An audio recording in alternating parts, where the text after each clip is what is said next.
End Street by Slobodan Radojev Mitrich. Chapter 13 Public Tribute to the Prince of Death *******. Today is a day like all others. Java Street is as usual full of passers-by. Yet there is something else going on. All shop entrances on both sides of the street are decorated with garlands of different flowers.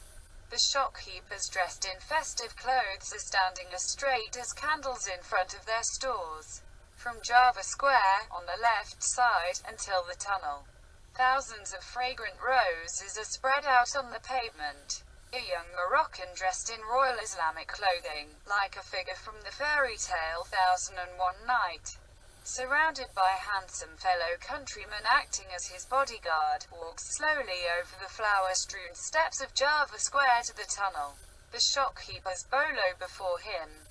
Approaching him one by one, they kneel on the pavement, kiss his hand, and then anxiously, as if they fear it is not enough, they stop rolls of European banknotes in the same hand.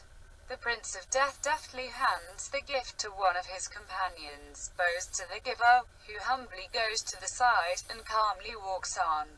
In front of a laundry mat with the number 51 stands a fairly large Arab. His beard reaches almost to his waist. When the Prince of Death reaches his shop, a plain-looking Arab, he looks like he accidentally ended up here, comes between the prince and the bearded Arab. One of the companions of the Prince of Death, built like the mythological god Atlas, grabs the unfortunate passerby and throws him like a rag doll to the side.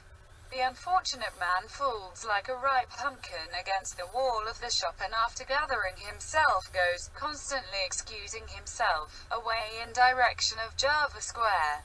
The bearded Arab bows to the ground. First he kisses the feet of the Prince of Death, and slowly getting up, gently takes the hand of the prince, kisses it and fills it with a big bundle of banknotes. An old scrap iron collector with a hidden camera in his scrap cart is filming the tribute to the Prince of Death. The trio walks towards the tunnel and enter the supermarket Dirk van den Broek. The old iron collector parks his scrap cart opposite the supermarket in front of a payphone. He grabs his camera and sits down on a bench. A uniformed policeman with the rank of sergeant walks up to him.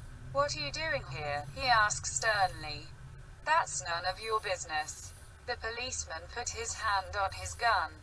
"ID. I'm a Dutchman. Credentials." The scrap iron collector takes his identity card and hands it over. "We're colleagues." The policeman looks at the card. "Look who we have here, James Bond. I have been ordered to."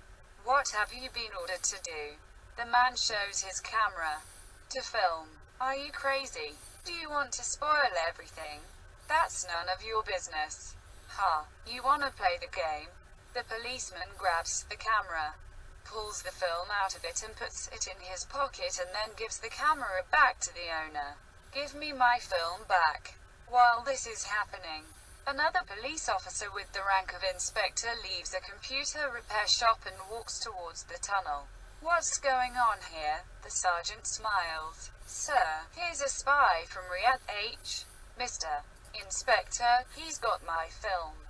"That's his job." The sergeant puts his hand on his gun again. "Get out of our district," he says in a rough voice. "I'll report that you confiscated my film."